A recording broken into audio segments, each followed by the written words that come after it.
বিশ্বকাপে না থেকেও এখনও বেশ আলোচনায় বাংলাদেশ। ভারত বনাম পাকিস্তান টি-20 বিশ্বকাপের সবচেয়ে আলোচিত ম্যাচ এখন এটাই। কিন্তু এই মহারণ আদৌ হবে কি না সেই প্রশ্নের উত্তর এখন আর পাকিস্তান ক্রিকেট বোর্ড পিসিবির আয়ত্তে নেই, আছে দেশটির প্রধানমন্ত্রীর দপ্তরে।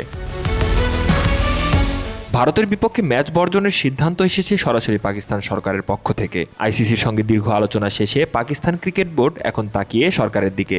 চূড়ান্ত সিদ্ধান্তের জন্য প্রধানমন্ত্রী শাহবাজ শরীফের সঙ্গে আলোচনায় বসতে যাচ্ছেন পিসিবি চেয়ারম্যান মহসিন নাকভি। বাণিজ্যিকভাবে বিশ্বকাপের সবচেয়ে বড় ম্যাচটি নিয়ে অচলাবস্থা কাটাতে রোববার লাহোরে জরুরি বৈঠক করেন নাকভি ও ICC deputy chairman Imran Khawaja.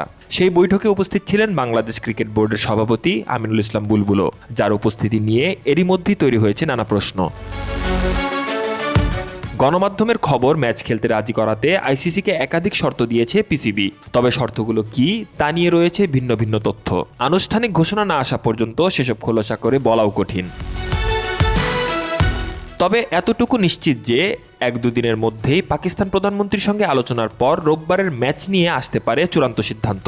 কিছুদিন আগেই শাহবাজ শরীফ বলেছিলেন পাকিস্তান নিজেদের অবস্থানে অনড় থাকবে। ক্রিকেটের বাইরে রাজনীতি, নিরাপত্তা আর ক্ষমতার টানাপোড়েনে তাই বিশ্বকাপের সবচেয়ে বড় ম্যাচটি এখন এক অজানা ভবিষ্যতের দিকে তাকিয়ে। আর এজন্যই মাঠের ক্রিকেটের আগে ভারত পাকিস্তানের ম্যাচ ভাগ্য নির্ধারণ হবে রাষ্ট্রের সর্বোচ্চ পর্যায়ে। শাহরিয়ার বাঁধন, স্পোর্টস 24 বিডি।